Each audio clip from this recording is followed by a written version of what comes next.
Hello welcome to my channel एड्यूशुला।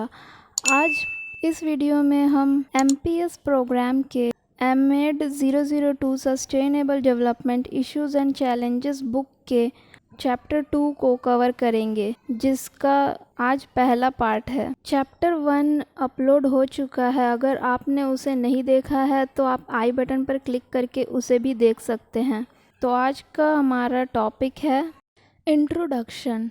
Parameters of sustainable development refers to the guiding principles that sustainable development का parameters refer करता है उसके guiding principles को, जो कि one help in understanding the concept of sustainable development, number 2 point out the problems associated with it, and number 3 help to take active policy measures based on them. The parameters include carrying capacity, inter and intragenerational equity, gender disparity and diversity. तो इसके कुछ guiding principles उसको क्या help करते हैं। Help in understanding sustainable development का concept क्या है, और number 2 point out the problems associated with it. Sustainable development में क्या क्या प्रॉब्लम्स आ रही है उसको पॉइंट आउट करने में मदद करते हैं। और 3 help to make active policy measures, और इसके हिसाब से पॉलिसीज़ बनाने में हेल्प करते हैं। इसके पैरामीटर्स के अंदर आते हैं carrying capacity, inter and intra generational equity, gender disparity और डाइवर्सिटी। ये सारा कॉन्सेप्ट सस्टेनेबल डेवलपमेंट के पैरामीटर्स है। अब carrying capacity is defined as the number of individuals of a given. Carrying capacity को हम डिफाइन करते हैं number of individuals of a given species. किसी स्पेशीज़ के नंबर ऑफ इंडिविजुअल्स से that can be sustained a given space. किसी जगह में रहने वाले स्पेशीज़ की संख्या के ऊपर कि वो कितने स्पेशीज़ वहाँ उस जगह में सस्टेनेबल तरीके से रह सकते हैं। Carrying capacity of the earth means the ability of the earth to maintain human being. Earth की कैरिंग कैपेसिटी का मतलब होता है कि वो कितने ह्यूमन बीइंग को सस्टेनेबली इस अर्थ पर सस्टेन्ड कर सकता है। मीन्स बिना ज़्यादा इन्वायरमेंट को नुकसान पहुंचाए, या जो इन्वायरमेंट को नुकसान हो भी तो उसको वो वापस से ठीक कर सके। Human beings sustainably and indefinitely are way of life is directly affected by the carrying capacity of the earth. तो हमारा लाइफ डायरेक्टली अर्थ की कैरिंग कैपेसिटी से अफेक्ट होता है। The needs of human beings may be divided into basic and optional. Human beings की needs जो है वो basic भी हो सकती है और optional भी हो सकती है। ज़रूरी नहीं है कि उस needs को fulfill किया जाए। The basic human needs are air, water. Basic human needs क्या है? Air, water, food, clothing, shelter। ये सारे बेसिक ह्यूमन नीड्स हैं जो अर्थ में लाइफ को सपोर्ट करने के लिए ज़रूरी है। और ऑप्शनल नीड्स में क्या आता है? Optional needs offer the choices of man modern life style.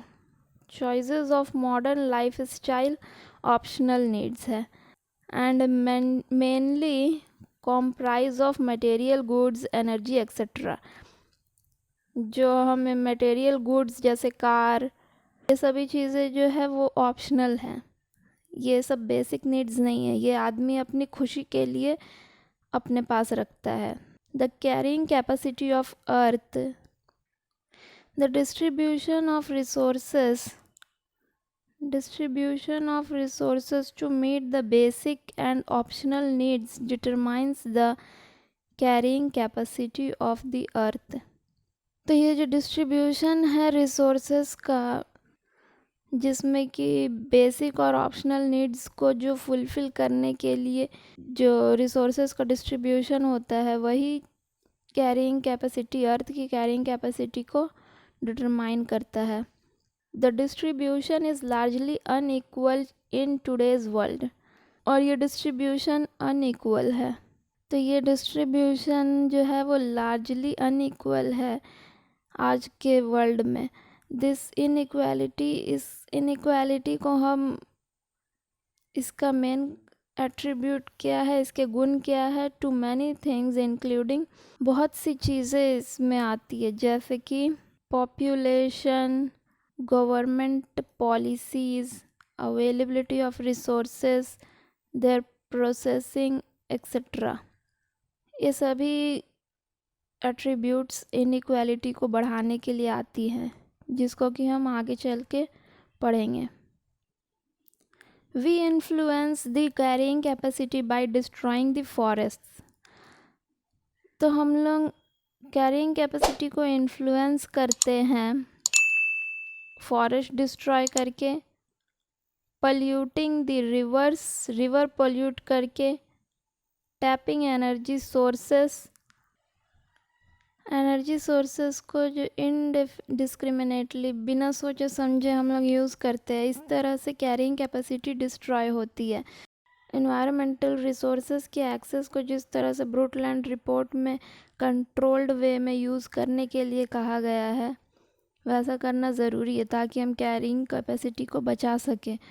Which includes the need for social equity, जिसमें कि सोशल इक्विटी एक बहुत बड़ा रोल प्ले करती है। सभी के पास एक्सेस होना चाहिए अर्थ के नेचुरल रिसोर्सेज को यूज़ करने का equally. However, various issues like expanding industrialization, globalization, and privatization pose back new challenges to the concept. इस कॉन्सेप्ट के ऊपर खतरा बने हुए हैं इंडस्ट्रियलाइजेशन, ग्लोबलाइजेशन और प्राइवेटाइजेशन।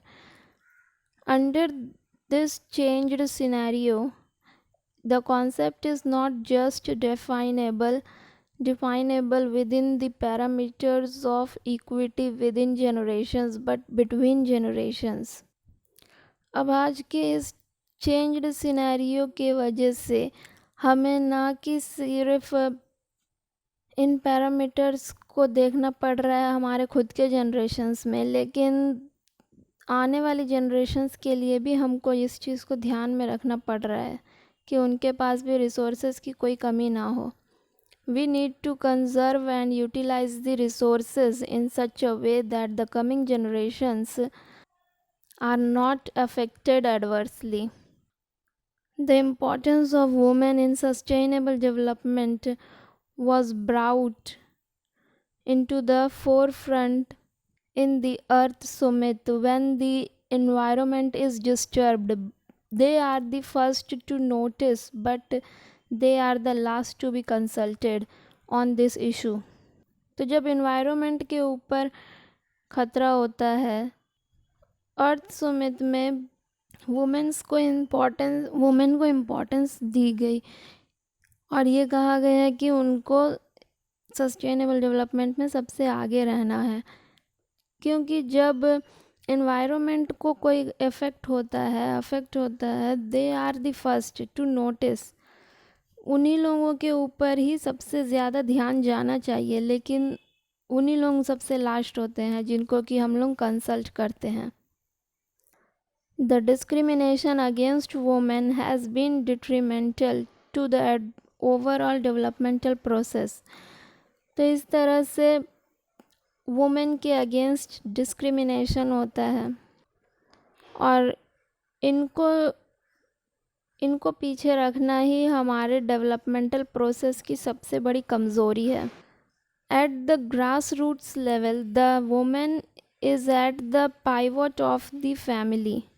तो अगर हम ग्रास रूट लेवल पे देखें तो वुमेन ही एक फैमिली की ज़रूरी किरदार होता है। वुमेन का किरदार ही फैमिली में सबसे ज़रूरी होता है। The responsibility of the well being of the family rests with her. पूरे फैमिली के वेल बीइंग की जिम्मेदारी किस पर होती है? वुमेन पर ही होती है। If she is neglected and discriminated, अगर उसे ही नेग्लेक्ट और डिस्क्रिमिनेट कर देंगे हम, इन्वायरमेंटल फैसलों से, इन्वायरमेंटल डेवलपमेंट से दूर रखेंगे, देन होल यूनिट कोलैप्स, तो पूरी फैमिली कोलैप्स कर जाएगी। The diversity that exists in the societies, in the cultural और इंडिजिनस नॉलेज एंड, तो जो डाइवर्सिटी एग्जिस्ट कर रही है, exist in the societies, in the cultural और indigenous knowledge and in the wild life is extremely high. जो diversity हमारी societies, culture, indigenous knowledge में और जो वाइल्ड लाइफ में एग्जिस्टेंस में है, वो बहुत ही ज़्यादा हाई है। बहुत ज़्यादा डाइवर्सिटी है, विभिन्नता है। मैनेजमेंट ऑफ दिस डाइवर्सिटी, इस डाइवर्सिटी का management is an enormous task, ये बहुत बड़ा काम है। The useful utilisation of the diversity within their niche would ensure sustainable development of these diverse societies. In diverse societies का सस्टेनेबल डेवलपमेंट तभी हो सकेगा, अपने निश को लेकर अपने डाइवर्सिटी को यूटिलाइज़ करेंगे तो ही उसका डाइवर्सिटी को हम यूज़फुल वे में यूज़ कर पाएंगे और सस्टेनेबल डेवलपमेंट हो पाएगा। Carrying capacity, concept of carrying capacity. In ecology, the thumb rule is that of conserving interrelationship. Main rule क्या है इकोलॉजी में? इंटर रिलेशनशिप्स को कंजर्व करना। इंटर रिलेशनशिप्स मीन्स दो के बीच का इंटर रिलेशंस, जैसे कि ह्यूमन बीइंग का नेचर के साथ इंटर रिलेशनशिप है, इसको बचा कर रखना। Human activity and that threatens the future existence of other species may be an ecological disaster. जिस तरह से ह्यूमन एक्टिविटीज़ हो रही है इंडस्ट्रियलाइजेशंस को लेकर, वो सब हमारे फ्यूचर के एग्जिस्टेंस को ख़तरे में डाल रहा है और अदर स्पेशीज़ के भी लाइफ को, उनके एग्जिस्टेंस को भी ख़तरे में डाल रहा है। May be an ecological disaster, it would in turn affect other species also, क्योंकि ये दूसरे स्पेशीज़ को भी अफेक्ट कर रहा है, इसलिए ये इकोलॉजिकल डिज़ास्टर है। Inter relationships are taken care within the concept of carrying capacity. तो ये सारे इंटर रिलेशनशिप्स का केयर, उनकी हिफाजत, उनको सेफ कौन रखेगा? Carrying capacity. तो carrying capacity is the concept which limits the potential ability of natural resources। ये नेचुरल रिसोर्सेज के पोटेंशियल एबिलिटी को, नेचुरल रिसोर्सेज और स्पेशीज़ की एबिलिटी को ये लिमिट करता है, और ह्यूमन इंटरवेंशन, जो ह्यूमन की एक्टिविटीज़ है, उसको सहने के लिए लिमिटेशंस तय करता है ये carrying capacity. It may be described as a test of ability of land, water and air to keep itself usable and toxin free। Carrying capacity को हम डिस्क्राइब कर सकते हैं जैसे कि एक टेस्ट जो कि लैंड, वाटर, एयर, इन सब की एबिलिटी को टेस्ट करता है। टू कीप इटसेल्फ यूजेबल, ये अपने आप को यूजेबल बनाए रख सके और टॉक्सिन फ्री रख सके। पॉल्यूशन के बावजूद खुद को यूजेबल और टॉक्सिन फ्री रखने की जो एयर, वाटर, लैंड की जो क्षमता है, जो एबिलिटी है, इसी को हम कैरिंग कैपेसिटी कहते हैं। and effluent discharges and harmful developments over it. Pollution, effluent discharges और हार्मफुल डेवलपमेंट्स, इन सब के बावजूद भी खुद को टॉक्सिन फ्री और यूजेबल रखने की कैपेसिटी को कैरिंग कैपेसिटी कहते हैं। ये लैंड, वाटर और एयर सबकी एक कैरिंग कैपेसिटी होती है। The famous American wild life conservation ecologist, America के वाइल्ड लाइफ कंजर्वेशन इकोलॉजिस्ट जिनका नाम है Aldo Leopold, described carrying capacity. Aldo Leopold ने कैरिंग कैपेसिटी को डिस्क्राइब किया था in 1933 as a saturation point. उन्होंने कहा था कि ये एक सैचुरेशन पॉइंट है at which the numbers of a particular species of grazing animals approached the point where grasslands could support no more individuals without a general and continuing decline in the equality of the pasture land। तो वहाँ पे graze करने वाले species, ये एक saturation point है जिस point पर पहुंचकर number of a particular species of grazing animals, grazing घास चरने वाले जो एनिमल्स हैं उनके एक पर्टिकुलर नंबर को वो ग्रासलैंड सपोर्ट करना बंद कर देता है। ऐसा नहीं है कि वो सपोर्ट कर नहीं सकता है, उसमें अगर हम फर्टिलाइज़र का यूज़ करें ग्रासलैंड में और उसकी क्षमता को बढ़ा दे दूसरे और भी तरीके से अनसस्टेनेबल वे में, तो वो कर सकता है सपोर्ट, लेकिन वो सपोर्ट करना बंद कर देता है in the quality of the pasture land, बिना वो लैंड की क्वालिटी को डिग्रेड किए हुए। तो बिना लैंड की क्वालिटी को डिग्रेड किए हुए उस लैंड की जो सैचुरेशन पॉइंट है, जिस पॉइंट पर जाकर वो ग्रेजिंग एनिमल्स की नंबर ग्रेजिंग एनिमल्स को सपोर्ट करना बंद कर देता है, मीन्स और ज़्यादा ग्रेजिंग एनिमल्स को वो ग्रास प्रोवाइड नहीं कर सकता है वो लैंड, तो उस पॉइंट को हम कहते हैं कैरिंग कैपेसिटी। इस पॉइंट को ही कैरिंग कैपेसिटी के रूप में डिफ़ाइन किया जाता है। While chemical fertilizers, insecticides and pesticides increase crop yield, their use beyond the carrying capacity of land may destroy crops. Chemical fertilizers, insecticides और pesticides क्रॉप yield को जो बढ़ा देते हैं, increase crop yield, their use beyond the carrying capacity of land may destroy crops। अगर हम उस land की कैरिंग कैपेसिटी से ज़्यादा उसको क्रॉप को उगाते हैं उस जगह पर, तो उसके वजह से क्रॉप्स डिस्ट्रॉय होना शुरू हो जाएंगे, उनमें वो क्वालिटी नहीं रह जाएगी जो कि कैरिंग कैपेसिटी के साथ अर्थ उसको प्रोवाइड करवा पा रहा था। This equally true for the effluent discharges into the rivers, ponds and other wetlands। तो जिस तरह से ग्रासलैंड की एक कैरिंग कैपेसिटी थी, उसी तरह से रिवर, पॉन्ड और दूसरे वेटलैंड्स की भी अपनी कैरिंग कैपेसिटी है जो कि एफ्लुएंट डिस्चार्जेस को बर्दाश्त कर सके। The wetlands sustain life forms and complete ecosystems which in turn support larger ecosystems। अगर वहाँ पे भी ज़्यादा डिस्चार्जेस होंगे, एफिलिएंट डिस्चार्जेस होंगे रिवर पॉन्ड्स में, तो उनकी लाइफ भी अफेक्ट करेगी। Earth's carrying capacity is threatened by monoculture। Monoculture बोलते हैं cultivation of a single crop variety.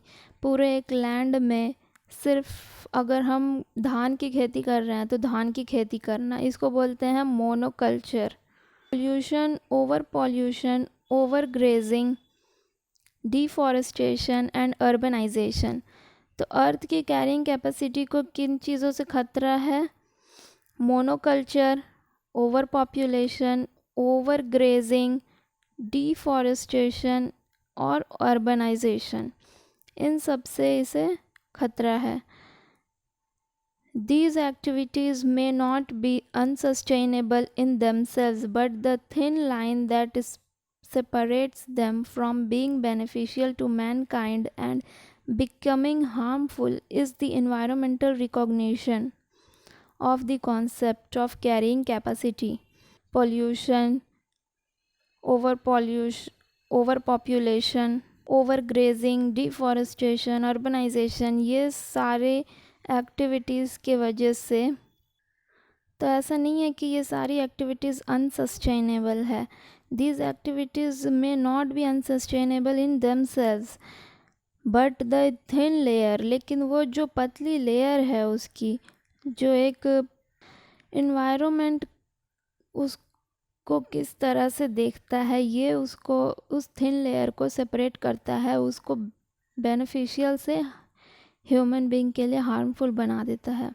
और अगर हम इसको कैरिंग कैपेसिटी से ज़्यादा कर देते हैं तब ये एक्टिविटीज़ हमारे लिए ख़तरा बनती हैं। तो ये सभी एक्टिविटीज़ हमारे लिए थ्रेटनिंग तो है, लेकिन अगर हम इनको अर्थ की कैरिंग कैपेसिटी के हिसाब से यूज़ करें, एक्टिविटीज़ को करें, तो फिर ये हमारे लिए कोई भी नुकसानदेह नहीं है।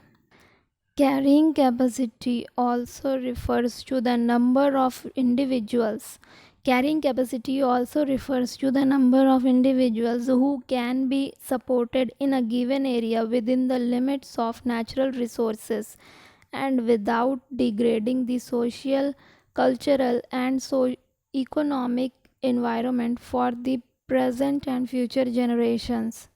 इसको हम पॉपुलेशन की तरफ अगर हम देखें तो number of individuals in a given area, social, cultural और इकोनॉमिक एनवायरनमेंट को बिना डिग्रेड किए हुए अपने नेचुरल रिसोर्सेज के लिमिट्स के साथ जितने नंबर ऑफ इंडिविजुअल्स को कैरिंग कैपेसिटी सपोर्ट कर पाती है फॉर द प्रेजेंट में और फ्यूचर जनरेशन्स के लिए भी, इसको हम कैरिंग कैपेसिटी बोलते हैं। The carrying capacity for any given area is not fixed. किसी भी एरिया का कैरिंग कैपेसिटी फिक्स नहीं होता है, इसको हम एक्सटेंड भी कर सकते हैं यानी बढ़ा भी सकते हैं to a certain level by improving technology में कुछ इम्प्रूवमेंट करके हम इसको सर्टेन लेवल तक बढ़ा भी सकते हैं। बट मोस्टली ज़्यादातर क्या होता है, it is changed for the worse. ये चेंज तो आता है लेकिन बुरा होता है इससे, by pressures which accompanying a population increase, जो कि पॉपुलेशन इंक्रीज के वजह से एनवायरनमेंट की कैरिंग कैपेसिटी के ऊपर एक प्रेशर आता है और ये चेंज और भी ज़्यादा बुरा हो जाता है। As the environment is the degraded carrying capacity actually shrinks, leaving the environment with no ability to support even the number of people who could formerly have lived in the area on the sustainable basis. अगर environment degraded हो जाता है, उस condition में उस area की carrying capacity कम हो जाती है और वहाँ के एनवायरनमेंट की वो एबिलिटी भी चली जाती है कि वो जो पहले जितने नंबर ऑफ़ पीपल को सस्टेनेबल वे में वो सपोर्ट कर रहा था, अब वो भी नहीं कर पाता है। No population can live beyond the environments carrying capacity for very long. तो कोई भी पॉपुलेशन ज़्यादा टाइम तक एनवायरनमेंट की कैरिंग कैपेसिटी से ज़्यादा वहाँ पे लिव नहीं कर सकता, नहीं जी सकता है।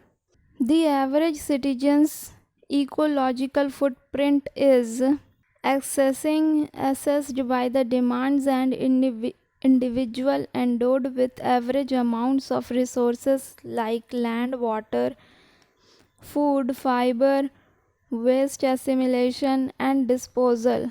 Puts on the environment.